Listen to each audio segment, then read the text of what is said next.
Hello dear aspirants, આપ સર્વેનું અમારી YouTube channel game changing સાયકોલોજીમાં હાર્દિક સ્વાગત છે. આજના વિડીયોમાં આપણે પ્રોબેશન ઓફિસર, ચીફ ઓફિસર તેમજ અન્ય કેટલીક સરકારી પરીક્ષાઓ માટે સમાજશાસ્ત્ર એટલે કે સોશિયોલોજી સબ્જેક્ટ અગત્યનો છે અને સાથે સાથે જે વિદ્યાર્થીઓ બેચરલ ઇન સોશિયોલોજી અને માસ્ટર ઇન સોશિયોલોજી સાથે સંકળાયેલા છે તો એમને માટે પણ આ વિડીયોઝ અગત્યના છે. અને પ્રોબેશન ઓફિસરના નવા સિલેબસ અકોર્ડિંગ એક ચેપ્ટર આપવામાં આવ્યું છે સ્ત્રી સશક્તિકરણ અને એમાં નારીવાદી ચળવળો. તો એ વિષયની આપણે ડિટેલમાં ચર્ચા કરી રહ્યા છે. તો અગાઉના વિડીયોઝ તમે જોયા ન હોય તો પ્લેલિસ્ટમાં જઈને એ વિડીયોઝ ચેક કરી લેશો. અગાઉના વિડીયોમાં આપણે સ્ત્રી સશક્તિકરણની વ્યાખ્યા અને શા માટે તેનું મહત્ત્વ છે, કયા કયા પરિબળો એની પાછળ કનેક્ટેડ છે એ વિશે ડિટેલમાં અભ્યાસ કરી હતી. અને એ વિડીયોમાં એક ક્વેશ્ચન પૂછેલો હતો કે જે સેવા છે તો એની સાથે કયા મહાનુભાવ સંકળાયેલા છે. તો અહીં કેટલાક વિદ્યાર્થીઓ દ્વારા સાચા જવાબ આપવામાં આવ્યા છે કે બેઝિકલી એમની સાથે ઈલાબેન ભટ્ટ સંકળાયેલા છે. એ સેવા સંસ્થાની સ્થાપના જે છે 1972ના વર્ષમાં કરવામાં આવી અને એ અંતર્ગત 1977ના વર્ષમાં એમને રમણ મેક્સેસે એવોર્ડથી સન્માનિત કરવામાં આવ્યા હતા. તો બે વિદ્યાર્થીઓ દ્વારા એનો કરેક્ટ આન્સર આપવામાં આવ્યો છે. ઓકે, હવે આજના વિડીયોમાં આપણે જે અગાઉનું ટૉપિક છે ભારતમાં લિંગ પ્રમાણ એટલે કે બેઝિકલી 1000 પુરુષોએ સ્ત્રીઓનું પ્રમાણ કેટલું છે તો એ વિષયની આપણે ચર્ચા કરવાના છે. સાથે સાથે સરકાર દ્વારા સ્ત્રી સશક્તિકરણ માટે કયા કયા પ્રકારના કાર્યક્રમો કરવામાં આવે છે તો એ વિષયની ડિટેલમાં અભ્યાસ કરવાના છે. તો 1000 પુરુષોએ સ્ત્રીઓની સંખ્યા લિંગ પ્રમાણ દર્શાવે છે. 1000 પુરુષોની કમ્પેરિઝનમાં સ્ત્રીઓની જે સંખ્યા છે ઓકે તો એને આપણે લિંગ પ્રમાણ તરીકે ઓળખીએ છીએ. જીવ વિજ્ઞાનની દૃષ્ટિએ સ્ત્રીઓ પુરુષો કરતાં વધારે મજબૂત હોવાથી પુરુષો કરતાં વધુ જીવે છે, પરંતુ કેટલાક પરિબળોને લીધે સમાજમાં સ્ત્રી પુરુષના પ્રમાણમાં તફાવત સર્જાયો છે અને તેનાથી લિંગ અનુપાત અને અસમાન લિંગ પ્રમાણની સમસ્યા સર્જાઈ છે. બાયોલોજી એવું કહે છે કે સ્ત્રીઓ જે છે પુરુષો કરતાં મજબૂત છે અને એટલા માટે પુરુષો કરતાં વધુ જીવન જીવે છે, પરંતુ બેઝિકલી ઘણા બધા ફેક્ટર્સને લીધે સ્ત્રી પુરુષનું જે પ્રમાણ છે એમાં તફાવત સર્જાયો છે. અહીંયા એક ડિટેલ આપવામાં આવી છે ભારત અને ગુજરાતમાં 1000 પુરુષોએ સ્ત્રીઓનું પ્રમાણ. તો 1901, 1951 અને 2001ના સંદર્ભમાં ભારત અને ગુજરાતની કમ્પેરિઝન છે. તો 1901ના વર્ષની વાત કરીએ 1901માં તો ભારતમાં 1000 પુરુષોએ સ્ત્રીઓનું પ્રમાણ જે છે એ 972 હતું, જ્યારે ગુજરાતમાં એ પ્રમાણ 954 હતું. 1951ની વાત કરીએ તો ભારતમાં એ પ્રમાણ 946 અને ગુજરાતમાં 952. અને 2011ની વાત કરીએ તો ભારતમાં જે સ્ત્રીઓ છે એ 1000 પુરુષો એમની સંખ્યા હતી 940 અને ગુજરાતમાં હતી 918. ઓકે, આ જે સ્ત્રોત છે એટલે કે સોર્સ છે gender composition of population provisional population totals India, આમાંથી આ સ્ત્રોત જે છે એ લેવામાં આવ્યો છે. ઓકે, તો હવે આપણે ભારતના પરિપ્રેક્ષ્યની વાત કરીએ તો સ્વતંત્રતા પહેલાં 1901માં 1000 પુરુષોએ સ્ત્રીઓની સંખ્યા 972 હતી અને સ્વતંત્રતા પછીના દાયકામાં એટલે કે 1951ની વાત કરીએ તો 946 અને જે છેલ્લી વસ્તી ગણતરી પ્રમાણે 2011ની કમ્પેરિઝનમાં એ સંખ્યા 914 છે. એટલે કે સ્ત્રીઓની જે સંખ્યા છે દિન પ્રતિદિન ઘટતી જાય છે. ઓકે, તો સ્વતંત્રતા પહેલાંની કમ્પેરિઝન સ્વતંત્રતા પછી કરવામાં આવે તો આપણે કન્ક્લુઝન ઉપર આવીએ છીએ કે સ્ત્રીઓની જે સંખ્યા છે એમાં ઘટાડો જે છે એ નોંધાયો છે. ગુજરાતના પરિપ્રેક્ષ્યની વાત કરીએ તો ગુજરાતના આંકડા જોઈએ તો 1901માં 954, 1951માં 952 અને 2011માં 918 છે. એટલે કે સ્ત્રીઓની સંખ્યા સતત અને અસાધારણ રીતે ઘટતી જાય છે. તો ગુજરાતમાં પણ જો આ સંખ્યાની વાત કરીએ તો એમાં ઘટાડો નોંધાયો છે. 1951થી 2011ના 36 આંકનો ઘટાડો સૂચવે છે, જે સમાજ માટે ચિંતાજનક ગણાય. ઓકે, 1951થી લઈને જે 2011નો ફ્રીઝ છે ટાઈમ ફ્રીઝ, તો એમાં બેઝિકલી આ જે આંક છે એમાં 36 જેટલી સંખ્યામાં ઘટાડો થયો છે. તો એક ચિંતાજનક બાબત જે છે એ દર્શાવી શકાય. હવે આપણે ભારત અને ગુજરાતમાં ગ્રામીણ અને શહેરી પ્રમાણ જોઈએ તો બેઝિકલી ભારતમાં સાથે સાથે કુલ જે પ્રમાણ છે એ અને એમાં ગ્રામીણ અને શહેરી કમ્પેરિઝનમાં કેટલું છે તો એની વાત કરીએ તો સૌપ્રથમ ભારતમાં જોઈએ તો ટોટલ સંખ્યા આપણે જોઈ કે 1000 પુરુષો 940 સ્ત્રીઓ. એ પૈકી જો ગ્રામીણની કમ્પેરિઝન કરવામાં આવે તો 1000 પુરુષોએ ગ્રામીણ ક્ષેત્રે 947 સ્ત્રીઓ અને શહેરી ક્ષેત્રની વાત કરીએ તો 926 સ્ત્રીઓ.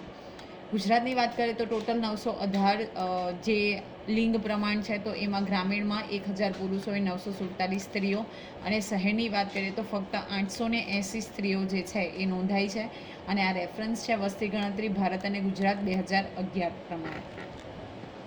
તો આપણે આ જે કોષ્ટક છે એના પરથી એવું અનુમાન લગાવી શકીએ અને એવું કન્ક્લુઝન કરી શકીએ કે ભારતમાં અને ગુજરાતમાં સામાન્ય સ્ત્રી પુરુષ જાતિ પ્રમાણમાં મોટો તફાવત જોવા મળે છે. અને બંને સ્થળે એટલે કે ગ્રામ વિસ્તારોમાં આ પ્રમાણ 947 છે. તમે જોઈ શકો છો કે ગુજરાત અને ભારત બંનેમાં જે ગ્રામીણ એટલે કે રૂરલ એરિયાની વાત કરીએ તો એ પ્રમાણ 947 છે. પરંતુ દેશ કરતાં ગુજરાતમાં સ્થળાંતરની પ્રક્રિયા અને તેના પર એકલ પુરુષોના સ્થળાંતરની પ્રક્રિયા અસરકારક હોવાને કારણે રાજ્યના ગ્રામ વિસ્તારોમાં 947 અને શહેરી વિસ્તારોમાં 880, એકચ્યુઅલી 926. ઓકે, તો નહીં, ગુજરાતમાં ગ્રામીણ ક્ષેત્રે 947 છે તો શહેરી ક્ષેત્રે 880 છે.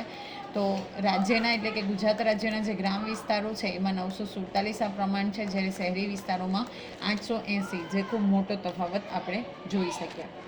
હવે બેઝિકલી આપણે જો વાત કરીએ તો 0 થી 6 ના જે વય જૂથ છે એના બાળકોમાં જાતિ પ્રમાણની આપણે વાત કરીએ તો બધા જ રાજ્યો અને કેન્દ્રશાસિત પ્રદેશોમાં જે ચિંતાજનક છે. 2011ની વસ્તી ગણતરી પ્રમાણે ભારતમાં બાલિકાઓનું પ્રમાણ 914 છે.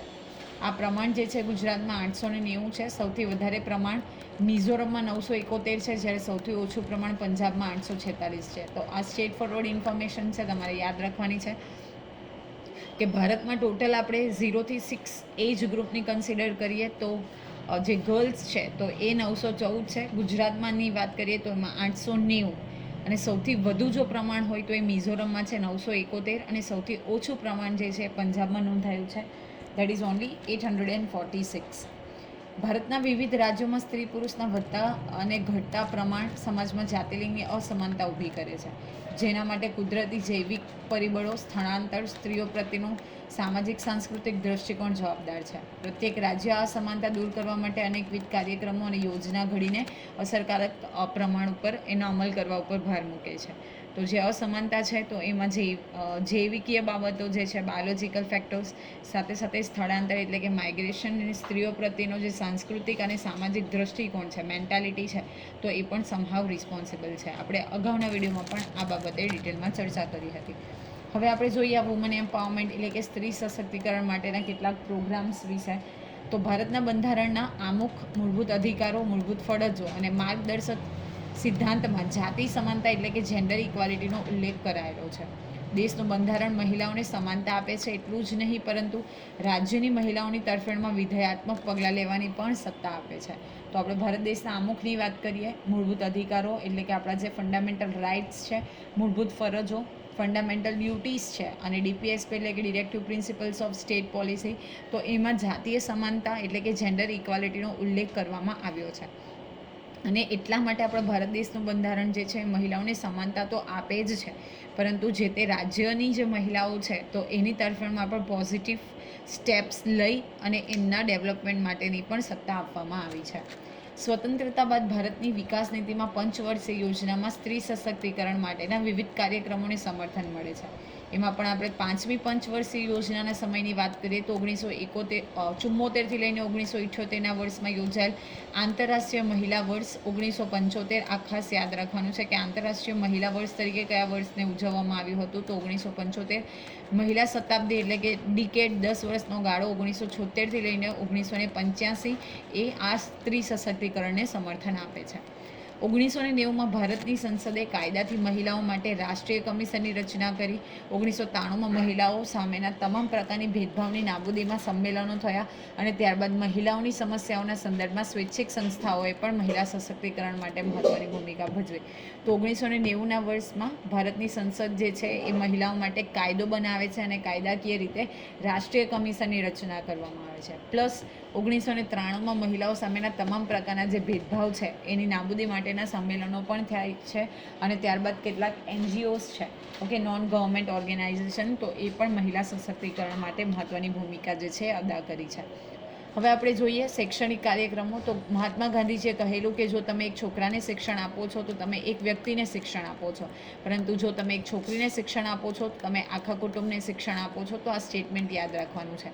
Okay, this is a statement which is given by Mahatma Gandhiji કે જો કોઈ એક છોકરાને શિક્ષણ આપવામાં આવે તો પર્સનલી તમે એ વ્યક્તિને શિક્ષણ આપો છો, પરંતુ જો તમે એક છોકરીને શિક્ષણ આપો છો તો તમે આખા કુટુંબને શિક્ષણ આપો છો. આ સ્ટેટમેન્ટ જે છે એ મહાત્મા ગાંધીજી દ્વારા આપવામાં આવ્યું છે. સ્વતંત્ર ભારતમાં બંધારણ દ્વારા સ્ત્રી અને પુરુષ સમાનતાના મૂલ્યને સ્થાપિત કરવા સ્ત્રી શિક્ષણ ઉપર ભાર મૂકાયો. હવે જ્યારે આપણે સ્વતંત્ર ભારતની વાત કરીએ એટલે કે ઇન્ડિપેન્ડન્ટ ઇન્ડિયાની વાત કરીએ તો જે સ્ત્રી અને પુરુષમાં સમાનતા એટલે કે ઇક્વાલિટીના જે વેલ્યુઝ છે એને એસ્ટાબ્લિશ કરવા માટે સ્ત્રી શિક્ષણ ઉપર ભાર મૂકવામાં આવે છે. સ્ત્રીઓના સંદર્ભમાં સશક્તિકરણની રાષ્ટ્રીય નીતિમાં પણ સ્ત્રી શિક્ષણની આવશ્યકતાને સ્વીકારવામાં આવી.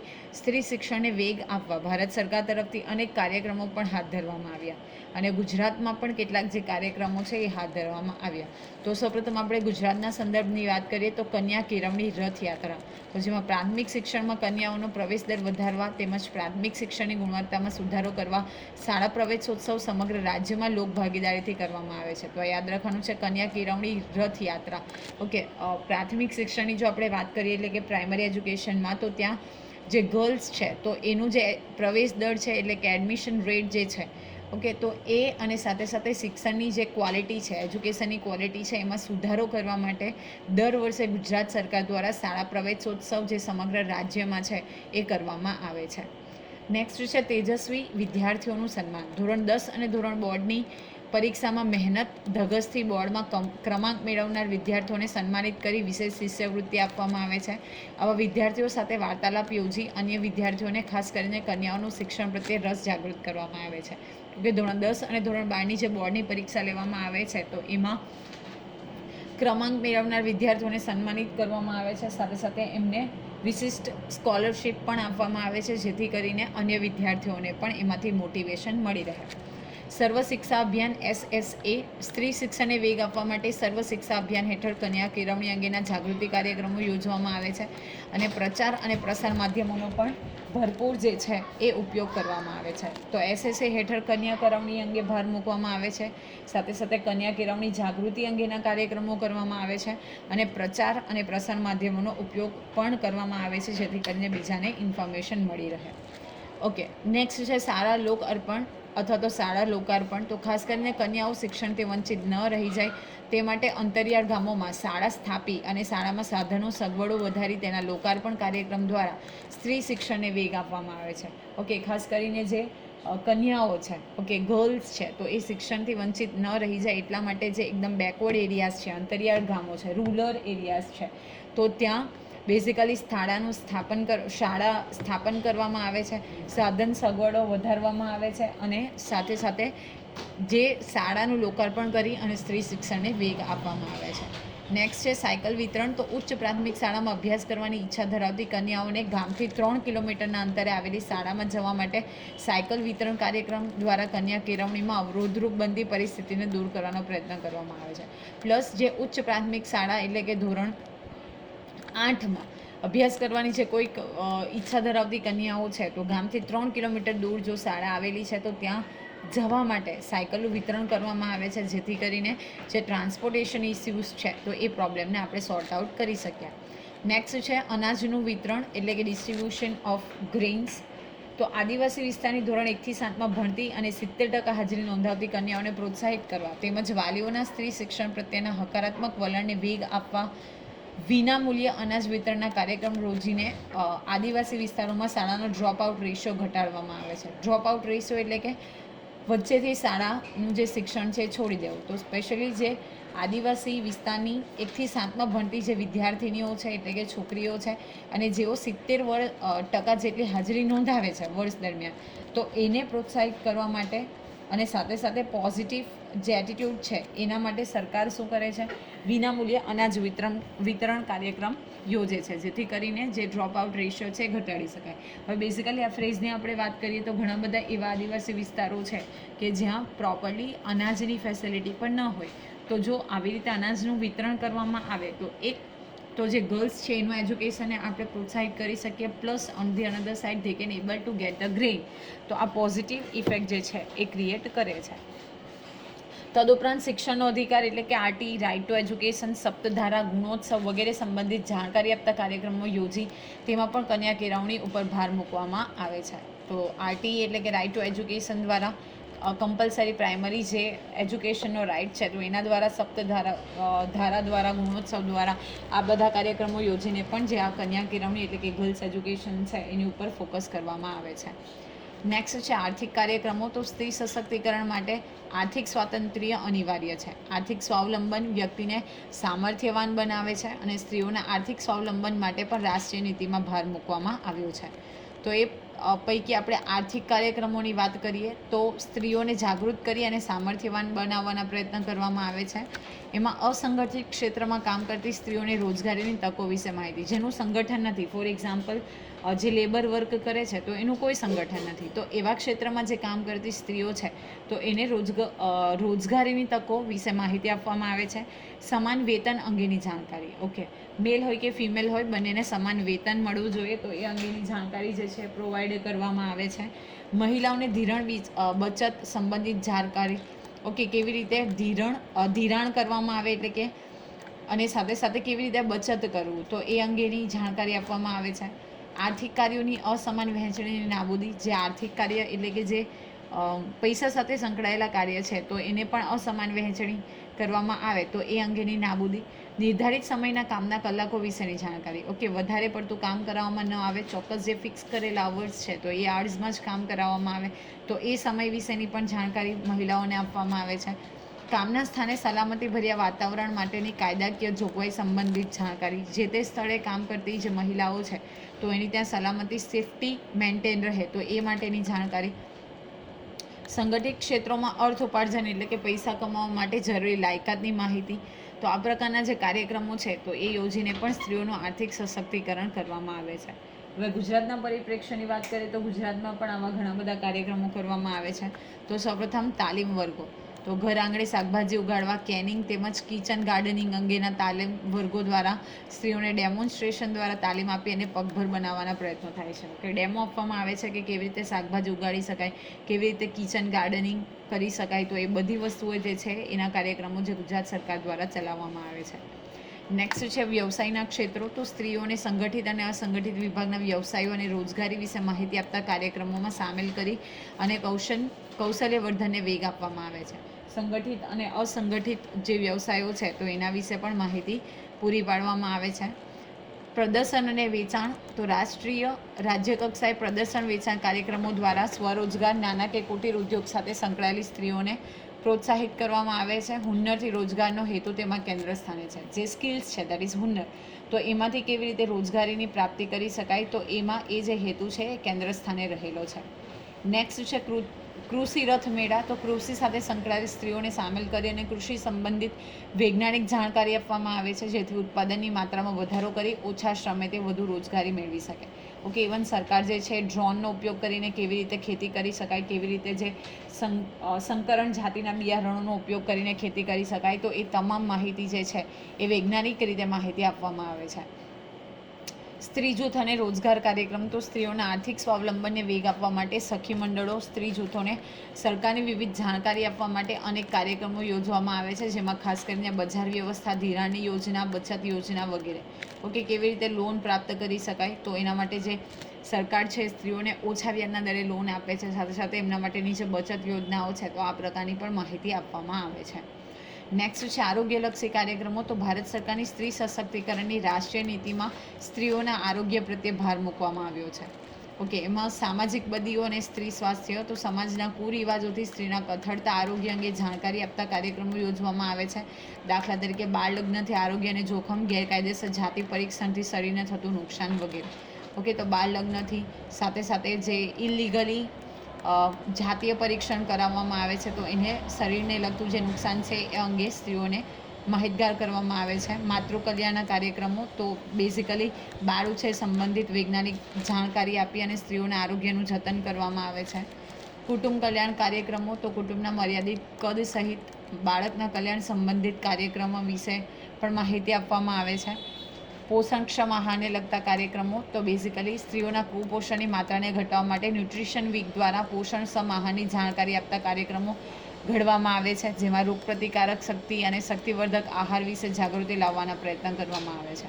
ઓકે, તો જે ન્યુટ્રિશન વીક છે તો એમાં કયા કયા પ્રકારના ફૂડનો યુઝ કરવાથી જે બેઝિકલી રોગપ્રતિકારક શક્તિ એટલે કે જે રોગ સામે રક્ષણ કરવાની શક્તિ છે તો એમાં આપણે વધારો કરી શકીએ તો એ અંગે પણ માહિતી આપવામાં આવે છે. પ્લસ બેટી બચાવો બેટી વધાવો અભિયાન તો સમાજના જાતિ પ્રમાણમાં ઊભી થયેલી અસમતુલાને દૂર કરવા, કન્યા જન્મને સ્વીકારીને સ્ત્રીઓના આરોગ્યને જાળવવા માટે અભિયાન હેઠળ રેલી, નાટકો, શિબિરો, સેમિનાર, કોન્ફરન્સ, પરિસંવાદ, ચર્ચા એવા પણ કાર્યક્રમો કરવામાં આવે છે.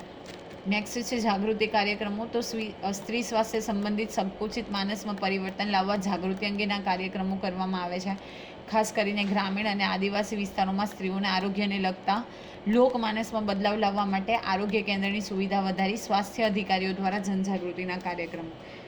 એકદમ સંકુચિત માનસ ધરાવતા જે એરિયાઝ છે, સાથે સાથે જ્યાં એજ્યુકેશનનો રેટ ઓછો છે, તો ત્યાં આ પ્રકારના જાગૃતિ કાર્યક્રમો કરવામાં આવે છે, જેથી કરીને સ્ત્રીઓના સ્વાસ્થ્યને લગતા જે લોકમાનસ છે તો એમાં બદલાવ આવી શકે અને લોકોમાં જનજાગૃતિ આવે.